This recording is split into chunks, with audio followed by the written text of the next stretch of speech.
Hi, you're listening to the Creative Well podcast, a podcast that helps you get to your full creative potential. My name is Mashatisa, and I'm happy that we are here today. This is season 3 of the podcast, and the theme for season 3 is the art of running. So we've had so many discussions in it, and I just want to pick up. Today's discussion is just a pickup from what we talked about last time, because last time our last recording was about the learner. And I was sharing with you the different kind of stages, the different kinds of competencies that happens in the learning process. So today I just want to continue from there, and it's just something that I've just realized for myself that has really, really saved me a lot of time and has really made me kind of understand myself a lot better as a vision bearer. And so the topic of today's discussion is visionaries and integrators. The reason why I got this topic, visionaries and integrators, it's a very interesting topic because as someone who has a vision, someone who's has a couple of ideas for certain things that I'd want to achieve, I've just noticed over the years that sometimes I have some habits that I don't know, I can't really explain. And so I want to talk about visionaries and integrators so we get to understand what exactly this means. This concept was gotten from a book called Rocket Fuel, and a book that I'd really recommend for you guys to read. Listen to audiobooks if you can get. And the book Rocket Fuel was written by the author Gino Wickman and also Mark Winters.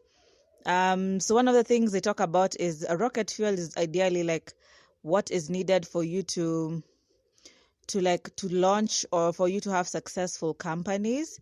And what the book talks about is just a very brief summary. It talks about there are two distinct leaders in any small business. There's always the visionary and the integrator. So one sees the future and the other makes it happen. So these two roles could not be very different from each other. So I talked about last week that from a training, we were learning about our working styles. And I noticed my working style was mostly a learner. So if you're a learner, maybe we say the downside of being a learner was you get so lost in the learning process. So I needed someone who's a doer. If I need someone in my team, I need someone who's a doer. So I think today's concept is just a continuation of that, learning more about what that exactly means. So ideally, this book is just to a how-to manual of how to understand and manage relationships between a visionary and an integrator. But first of all, we have to understand that everyone really does have a unique ability within us, even as leaders, as people with a vision. Because, we have this idea, we have this vision we're trying to run with. And the first person that I really want to talk about is the visionary. And maybe some of the traits that the book talks about a visionary has someone, because I remember, for me, someone has always, ever since I was even young, I've always been called a dreamer because there are 1,000,006 ideas I've always had. And even just the other day, my sister was telling me, to be honest, I've exhausted her with the number of 1,000,000 ideas I have. It's so exhausting. And sometimes I also feel stressed sometimes because when you're trying to articulate things, there's just a lot. There's so many ideas coming through your head so many times. And yes, a lot of the times, if you're someone like me who's been called a dreamer, you're probably a visionary. But let's continue. If you want to know a visionary, visionaries are extremely passionate about their product, service, company, or customers. So they're usually very passionate people, passionate about very things. And then visionaries are very entrepreneurial. And in most cases, if you're looking at founding people who are founders of companies, you're probably thinking about that's a visionary. So we mostly find titles like owner, founder, CEO, chairman, president. So like a visionary really, because you say they talk about clarity, they create clarity and they do a better job of capturing the true contribution of each person within an organization. So a visionary has lots of ideas, just like me. I think I've mentioned that as well. Some of those ideas may not be so good. Some ideas that are good enough can be overridden by some not so good ideas. So they have 1,000,000 ideas in their head, and some ideas can even be dangerous. Others can actually be very brilliant. And so those ideas, so it's those ideas that visionaries have that usually takes companies to the next level. So visionaries are very creative.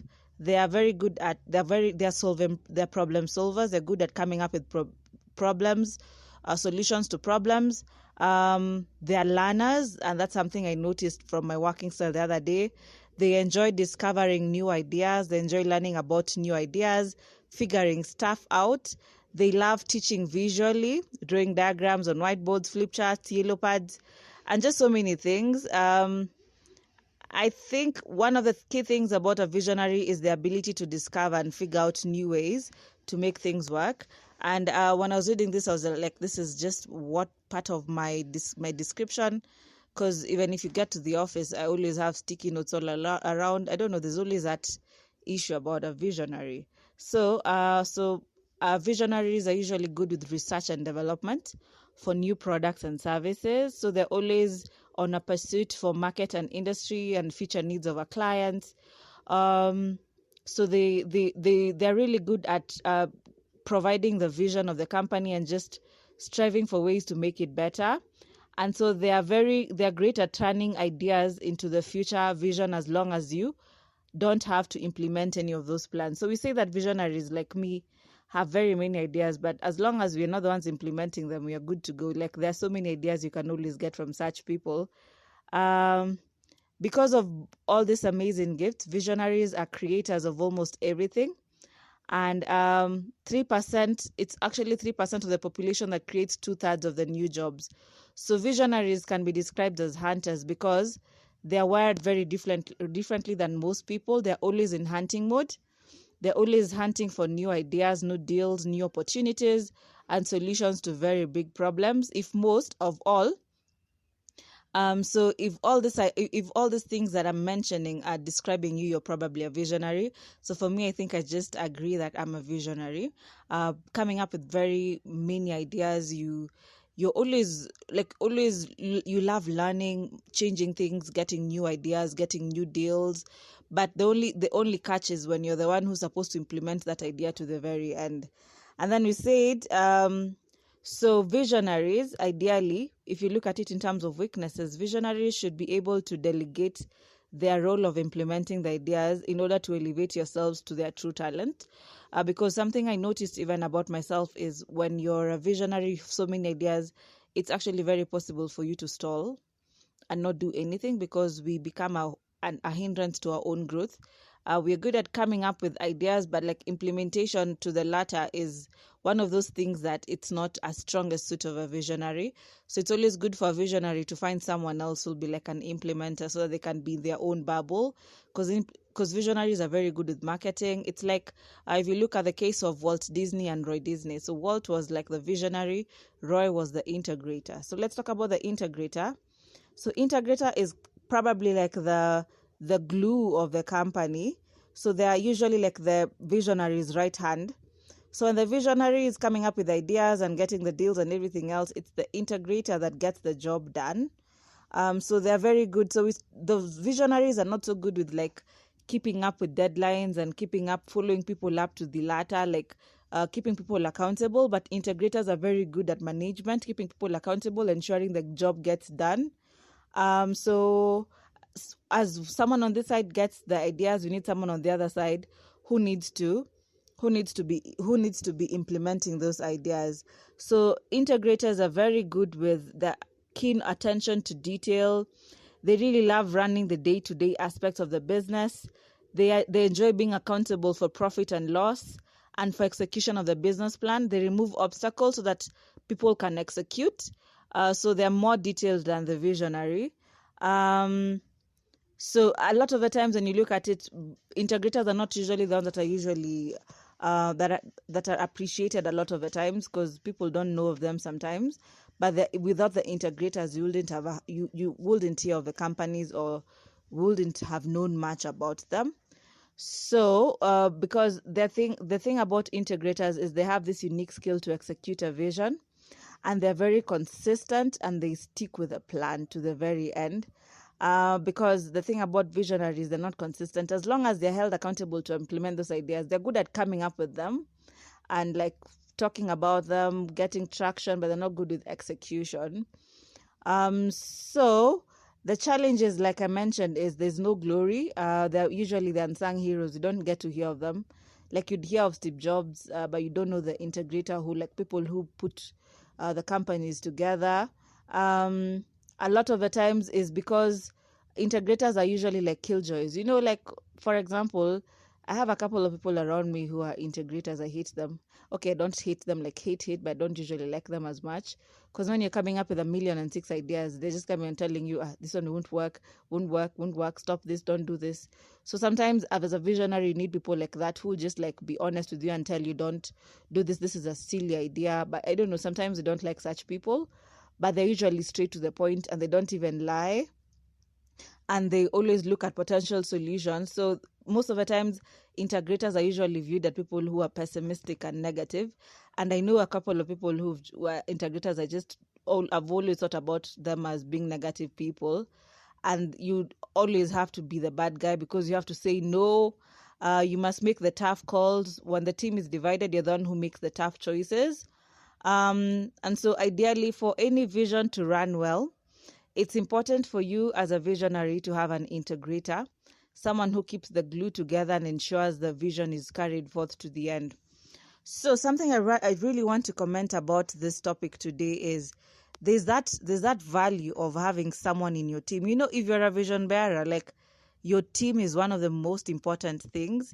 And something I'm learning over the years is sometimes a time will come when you're not necessarily the one with the vision, someone else is the one with the vision. So you can be an integrator as well for someone else's vision before you get to your space, or you're in your own element. I think for me, I've also realized sometimes I would get burdens for other people's visions, and I'd really try as much as possible to help them out. Like I would be like an integrator of some sort, though it's not my strength, but I'd be like an integrator, like helping out, helping ensuring that the things are moving, helping do like whatever I can do, if it's media, doing the posters, doing everything, communication, and the branding for the company, and just for someone else's vision. And then ideally, when now it came to a point where like I almost have this idea, so it becomes a need now for me to find integrators and people who are doers to help me achieve this particular deal. And one of the things and the best examples that I can even give that is very honest is for the podcast, because I know myself, I'm a visionary. I always have 1,000,006 ideas. Ideally, just for me to be able to be consistent for a couple of times and to do a few recordings here and there is because I have an integrator in the team. Shout out to Sarah Wamaitha. So she really helps me out, to keeps me in check. She's like, you know what, there's no recording this week, do this. So she's always an integrator in this situation. So I'd like all of you to think about it in this way. Sometimes in life you can be an integrator for someone else. Then when your time comes, God sends you people like Sarah, or sends you people else in your team to help you achieve this particular vision. Still the same way, like I can be of help to someone else's vision as they become the dreamer. I can really be the integrator. So when your time comes, you also find people else who are helping you. And so I have a couple of other ideas and visions, and I'm like, you know what, since by knowing who you are and your weaknesses and your limitations, it becomes easy for you. You just know, honestly, this is the kind of person I need in my team. So I have a couple of other ideas and I have a couple of things I really want to accomplish. And just this realization of just I'm a visionary and I just have to accept it. And there's no going back. It's like, I'm not even fighting it anymore. It's like, it's okay, Masha, you need help. You need help from outside, because sometimes we become enemies to our own growth and to our own progress. And I've seen it a lot of the times when you try to hold on to control, you become an enemy to your own progress. So thank you so much for listening to today's recording and today's podcast. It was just short like that. I just want you to ask yourself, are you a visionary or are you an integrator? And if you're an integrator, it would be nice to work with a visionary, because that duo just makes the dream work. And just if before you get your own vision, it's okay if you help other people achieve their visions. It's okay if you help other people make their dreams a reality. Eventually, yours will form slowly by slowly. Yeah, so that becomes it for today's recording. Thank you so much for listening. Our social media handles are the same, the Creative Bub Podcast on Instagram. I'm looking forward to hear your comments and suggestions and just knowing what is that vision that you have and how exactly are you running with that vision. Thank you so much for listening. Until next week, bye.